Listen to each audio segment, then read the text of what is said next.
राज्य कर एवं आबकारी विभाग के एक अधिकारी पर कारोबारियों के जबरन वसूली, उत्पीड़न और दुर्व्यवहार के संगीन आरोप लगाकर व्यापार मंडल जोगिंद्रनगर के अध्यक्ष अजय धरवाल ने विभाग के आयुक्त से विभागीय कार्रवाई की मांग की है। सोमवार को व्यापार मंडल के प्रतिनिधि मंडल ने जोगिंद्रनगर के ईटीओ मोहित शुक्ला को शिकायत पत्र सौंपकर मामले की उच्च स्तरीय जांच की मांग की। और जो प्रमुख समस्या जो हमारे जोगिंद्रनगर व्यापार मंडल के व्यापारियों को पिछले कुछ महीने से सामने आ रही है, उसमें जो यहाँ के स्थानीय एक्साइज इंस्पेक्टर के द्वारा विभिन्न दुकानों में जाकर अवैध वसूली और शराब पीकर रात्रि में शाम के समय लोगों की दुकानों में जाकर जबरन वसूली करना, सामान उठाना, इस बारे में ईटीओ महोदय के ध्यान में ये बातचीत जो है हमने उनके ध्यान में लाई है।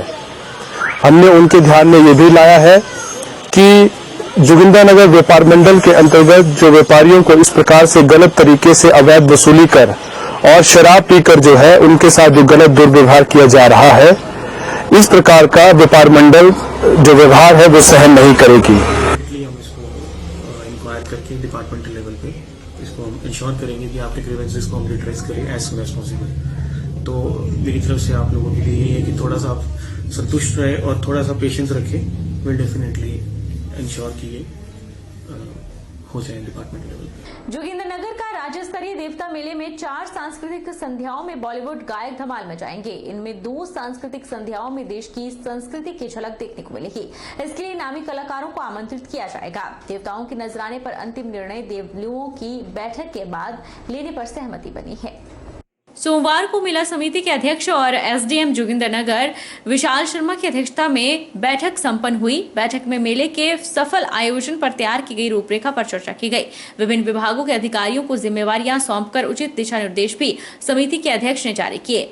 5 दिवसीय मेले के दौरान खेलकूद, कुश्ती प्रतियोगिता, स्कूली बच्चों के लिए एकल और समूह गायन, डांस, रंगोली के साथ साथ महिला मंडलों के लिए भी सांस्कृतिक प्रतियोगिताओं के अलावा पारंपरिक वाद्य दलों की प्रतियोगिता आयोजित की जाएगी। 1 अप्रैल को मेले की स्मारिका का भी प्रकाशन किया जाएगा। 5 अप्रैल को मेले का समापन होगा। एसडीएम ने मेले के दौरान साफ सफाई व्यवस्था बनाए रखने के लिए नगर परिषद को आवश्यक दिशा निर्देश दिए, जबकि पेयजल आपूर्ति सुनिश्चित बनाने के लिए जल शक्ति विभाग को भी उचित दिशा निर्देश दिए गए। उन्होंने सभी विभागीय अधिकारियों से मेले के सफल आयोजन के लिए अपना पूरा सहयोग प्रदान करने का आह्वान किया।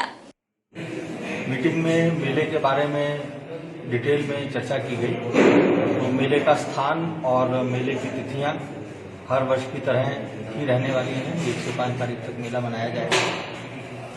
और फाइनेंसिस के बारे में भी चर्चा हुई। तो मेला कमेटी अपनी तरफ से कोशिश कर रही है कि अच्छी कलेक्शन हो जाए और कलेक्शन होने के बाद जिस स्टैंडर्ड का मेला पहले करवाया जाता था उससे ज़्यादा अच्छा करवाने की कोशिश करेंगे। इस बार हमने एक स्कूलों से भी आग्रह किया। वैसे तो स्कूलों में पेपर्स चले हुए हैं, स्कूल और कॉलेजेस में भी, लेकिन मैंने आग्रह किया कि ऐसे एज ग्रुप के बच्चे जो एग्ज़ाम में इन्वॉल्व नहीं हैं उनकी अलग अलग एक्टिविटीज़ हम मेला कमेटी की तरफ से करवाना चाह रहे हैं, जिसमें बच्चों के लिए rangoli competition, dance competition, solo song competition, group song competition और एक स्किट कंपटीशन रखा जाएगा। तो जितने भी यहाँ पे स्कूल्स हैं, आज कुछ प्राइवेट स्कूल्स यहाँ पे आए नहीं थे, आपके माध्यम से मेरा उनसे भी अनुरोध है कि वो भी अगर आप अपने बच्चों की टीम्स का यहाँ पे पार्टिसिपेशन करवाना चाहते हैं तो करवाएं। राज्य स्तरीय देवता मेले का शुभारंभ प्रदेश के मुख्यमंत्री जयराम ठाकुर करेंगे। रामलीला मैदान में देवी देवताओं की पूजा अर्चना के बाद दोपहर बाद पहली जलेब 1 अप्रैल को निकलेगी। एथलेटिक सेंटर में मेले का शुभारंभ होगा। इस दौरान यहां पर सांस्कृतिक कार्यक्रम भी आयोजित होंगे। 5 अप्रैल को मेले के समापन के लिए सरकार के वरिष्ठ कैबिनेट मंत्री को आमंत्रित किया जाएगा। एनसीसी में बच्चों को अनुशासन सहित कई ऐसी चीजें सिखाई जाती हैं जो कि उनके भविष्य के लिए बेहद लाभकारी होती है। सोलन जिला के जोनाजी रोड पर स्थित बॉयज और गर्ल्स एनसीसी बटालियन दोनों के कार्यालयों का दौरा एनसीसी के additional director general major general Rajiv Chhibber ने किया। सोलन जिला के जोनाजी रोड पर स्थित बॉयज और गर्ल्स एनसीसी बटालियन दोनों के कार्यालयों का दौरा एनसीसी के additional director general major general Rajiv Chhibber ने किया। एनसीसी के ADG major general Rajiv Chhibber ने बताया कि उनका मुख्य उद्देश्य 3 राज्यों में एनसीसी को और बेहतर सुविधाएं प्रदान करना है। और उन्होंने कहा कि एनसीसी का मुख्य कार्य युवाओं को अनुशासन में रहने के गुर सिखाना है। एनसीसी एक ऑप्शन है, इसके अलावा भी देश सेवा के कई ऐसे कार्य हैं जो कि अनुशासन में रहकर किए जाते हैं। उल्लेखनीय है कि मेजर जनरल छिब्बर ने हाल ही में पंजाब, हरियाणा, हिमाचल, चंडीगढ़ के एडीजी का कार्यभार संभालने के बाद उनका यह हिमाचल का पहला दौरा था। एडीजी पंजाब, हरियाणा, हिमाचल और चंडीगढ़ का जो अपॉइंटमेंट है हाल ही में संभाला है और हम अपनी पहली विजिट पे हैं शिमला ग्रुप, जो कि तमाम हिमाचल प्रदेश को कवर करता है। इस ग्रुप के अंदर गर्ल्स बटालियन, बॉयज़ बटालियन और इंडिपेंडेंट कंपनीज हैं, जो कि राइट फ्रॉम ऊना से लेके कुल्लू, मनाली, मंडी, सिरमौर और रामपुर तक के एरिया हम कैडेट्स को ट्रेनिंग देते हैं।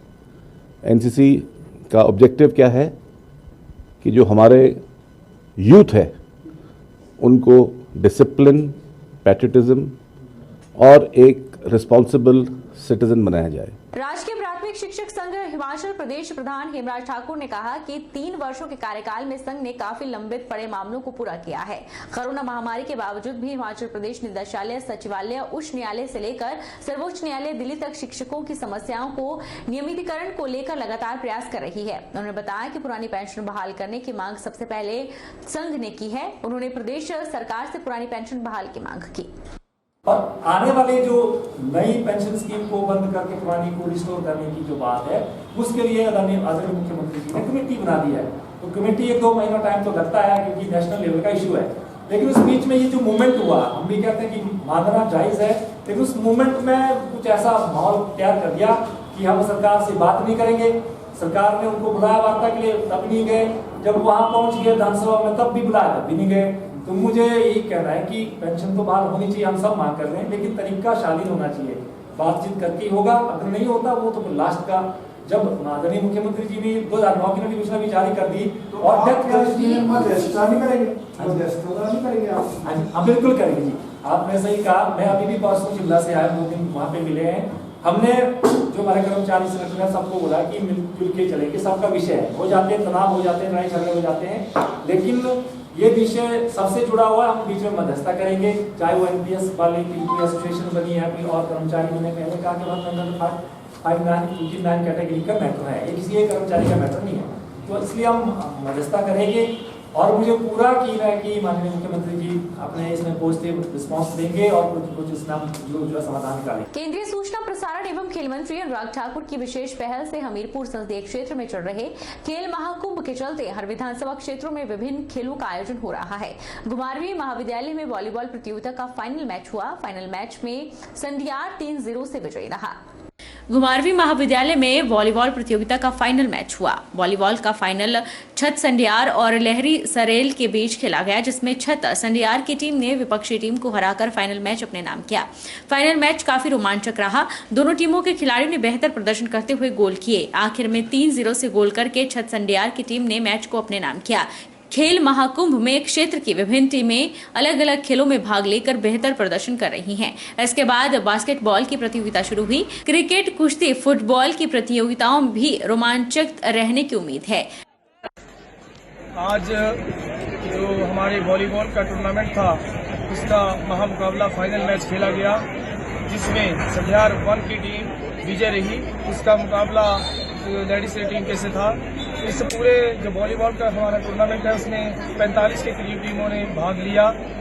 जो हमारी विधानसभा क्षेत्र के अलग अलग पंचायतों से ग्रामीण क्षेत्र के युवा खेलने के लिए आए थे, उन्होंने अपनी प्रतिभा यहाँ पे दिखाई। और इसमें अब इसके बाद जो हमारी जो टीमें हैं वो अब जिला स्तर पे खेलेगी जाके, जो यहाँ से फाइनल की टीम आगे सिलेक्ट हुई है और उनको जो विजेता टीम है उसको 11,000 रुपये और उप विजेता टीम को 5100 रुपये और तृतीय स्थान पे रहने वाली टीम को 2100 रुपये और चतुर्थ स्थान पे रहने वाली को 2100 रुपये दिया जाएगा। बद्दी नालागढ़ राष्ट्रीय राजमार्ग नंबर 205 पर करीब सुबह 5 बजे रेत से भरा बड़ा ट्राला बद्दी की तरफ जाते हुए पुल के नीचे गिरकर दुर्घटनाग्रस्त हो गया। गनीमत यह रही कि कोई पैदल और छोटा वाहन इसकी चपेट में नहीं आया, वरना बड़ा हादसा हो सकता था। बद्रीनगर राष्ट्रीय राजमार्ग 205 का आजकल विस्तारीकरण का काम चला हुआ है और सड़क पर कई जगह बड़े बड़े गड्ढे पड़े हुए हैं। इन्हें तारकोल डालकर भरा जा रहा है, लेकिन अभी भी मार्ग पर छोटे छोटे खड्डे बाकी हैं, जिस पर वाहन चलाते समय हमेशा वाहन को खड्डों से बचाने के चक्कर में दुर्घटना होने का अंदेशा रहता है। क्षेत्र के प्रमुख समाजसेवी गुरदीप चौहान ने विभाग से सड़क पर पड़े गड्ढों को पूरी तरह मरम्मत करने और राष्ट्रीय राजमार्ग पर स्थित पुलों की रेलिंग को ठीक करने का मांग की है, जिससे दुर्घटनाओं पर अंकुश लगाया जा सके। वहीं विश्व हिंदू परिषद हिमाचल के उपाध्यक्ष गुरदयाल सिंह ठाकुर ने कहा कि इस पुल पर रेलिंग कई जगह से टूटी हुई है और पैदल चलने वालों को बड़ी कठिनाइयां होती हैं। पहले भी इस पुल पर कई घटनाएं हो चुकी हैं। राष्ट्रीय राजमार्ग के अधिकारियों को इस पर ध्यान देना चाहिए। ये तो पहले भी कई बार ऐसे हादसे हो चुके हैं, आज कोई ये नया हादसा नहीं है। इस पुल की बहुत दिन से पहले रेलिंग टूटी हुई है। अभी पीछे भी एक ट्रक पहले नीचे गिरा था, आज ये भी ट्रक नीचे गिरा है। इसके ऊपर कई जगह खड्डे भी है। इस पुल के ऊपर खड्डे तो पूरे रोड में ही हैं। नेशनल हाईवे बड़े आराम से सुस्ती से सो रहे हैं आंखें बंद करके।